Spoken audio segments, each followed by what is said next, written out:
చూస్తూ ఉంటే అర్థమవుతాం. ఇంకా మీరు మొదలుపెట్టించినటువంటి మిగతా ప్రాజెక్టుల పరిస్థితి ఎట్లా ఉన్నాయో భవిష్యత్తులో వాటి సంగతి కూడా ఎట్లా ఉంటుందో తేలుతుంది.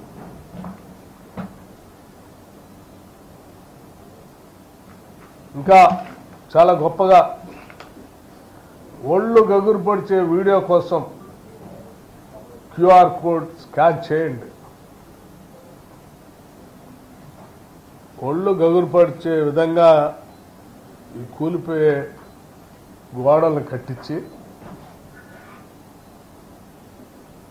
దాన్ని ఇంకా మళ్ళీ గొప్పగా మార్కెటింగ్ చేస్తూ కూలిపోయేదాన్ని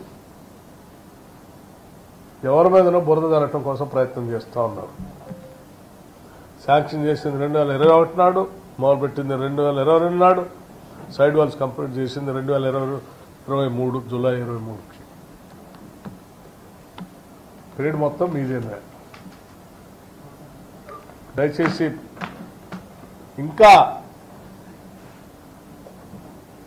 నేను ఉన్నది లేనట్టు లేనిది ఉన్నట్టు భ్రమలు సృష్టించి మీ తప్పిదాలని మీరు చేసిన పాపాలను ఎవరి మీదనో రుద్ది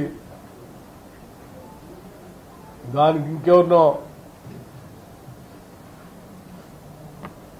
వేరే రకమైనటువంటి వ్యక్తులుగా చిత్రీకరించడానికి మీరు చేసే ప్రయత్నం ఈ డేట్స్తో సహా నేను చెప్పాను. వీటి ద్వారా పూర్తిగా అవగతం అవుతోంది.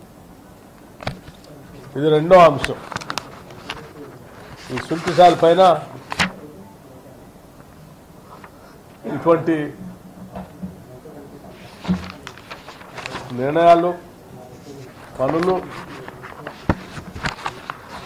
చేయటమే కాకుండా ఏదో పత్రిక చేతిలో ఉందని, సోషల్ మీడియా చేతిలో ఉందని, ఓ టీవీ ఛానల్ చేతిలో ఉందని ఆనాడు సంపాదించిన అక్రమ డబ్బంతా పెట్టి వీటన్నిటిని పెంచి పోషిస్తూ ఇటువంటి తప్పుడు కథనాలు రాసి ఇంకా ప్రజల్ని మభ్యపెట్టడం కోసం ప్రయత్నం చేస్తే, అంటే ఎవరి మీదనో తప్పుడు ఇది ఎవరిదో పాపం అన్నట్టుగా తప్పుడు కథనాలు సృష్టించడానికి ప్రయత్నం చేస్తే తెలంగాణ ప్రజలు ఇప్పటికే చాలా గట్టిగా బుద్ధి చెప్పారు. ఇక భవిష్యత్తులో మిమ్మల్ని నెగవలేను కూడా. దీన్ని చాలా తీవ్రంగా తీసుకుంటూ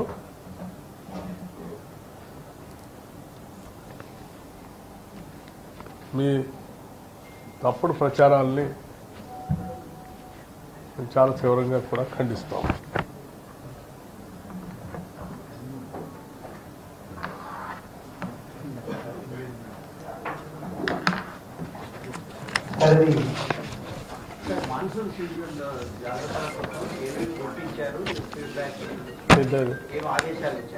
ఏదో ఎలక్ట్రిసిటీలో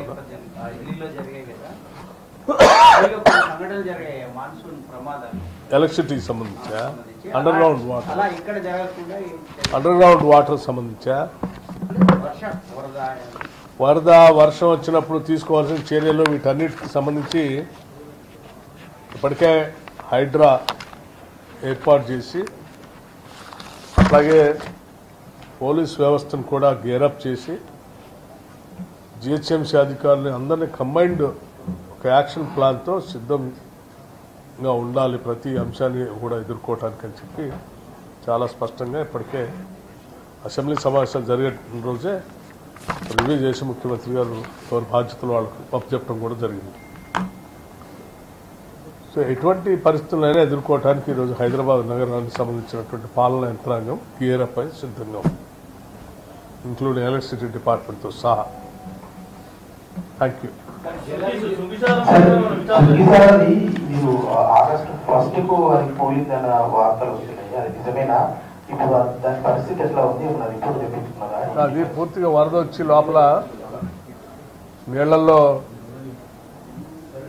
సాగర్లో నీళ్ల లోపల ఉన్నటువంటిది ఇది డెడ్ స్టోరేజ్లో కట్టేది కాబట్టి పూర్తిగా ఫ్లడ్ వచ్చింది, మొత్తం మునిగిపోయింది.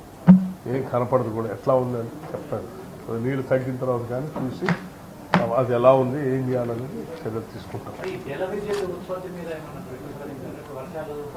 జల విద్యుత్ ఉత్పత్తికి సంబంధించి ముందే బహుశా మీ అందరూ తెలిసే ఉంటుంది. నేను గతంలోనే శ్రీశైలం ఒక నెల రోజుల ముందే పోయి ఇంకా మాన్సూన్ స్టార్ట్ కాకముందే తీసుకోవాల్సిన చర్యలు చెప్పాల్సిన పనులన్నీ చెప్పేసి వచ్చేసాం. అయితే దీర్ఘకాలికంగా కొన్ని సంవత్సరాలుగా పెండింగ్ పెట్టేసి ఉంచినటువంటి కొన్ని కార్యకలాపాలు నెలల్లో పూర్తి చేసే కానీ కాకుండా మిగతా అన్ని కంప్లీట్ చేయాలని చెప్పేసి తప్పనిసరిగా అండి అన్నిటి మీద దీని మీద తేలుస్తాం కదా. అధికారులు ఆల్రెడీ ఇప్పటికే అడిగాం. ఆ సంబంధించిన శాఖని పూర్తి వివరాలని గవర్నమెంట్కి సబ్మిట్ చేయమని చేస్తాం.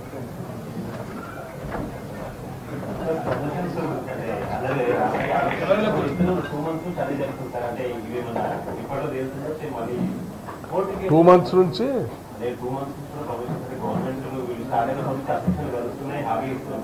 అమ్మా 2 months నుంచి ఏమవుతుంది?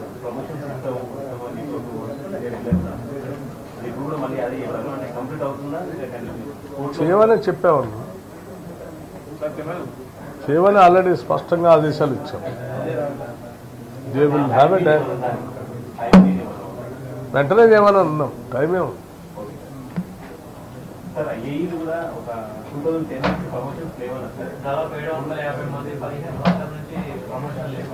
అందుకోసమే రివ్యూలో ఆల్రెడీ ఆ విషయం నా దృష్టి రాగానే చెప్పేసాం. ఆల్రెడీ డీటెయిల్గా ఎక్సర్సైజ్ చేయండి, ప్రమోషన్స్ నిబంధనల ప్రకారం ఎట్లా ఉంటే అట్లా ఇమీడియట్గా టేకప్ చేయండి అని కూడా చెప్పేసాం. Thank you.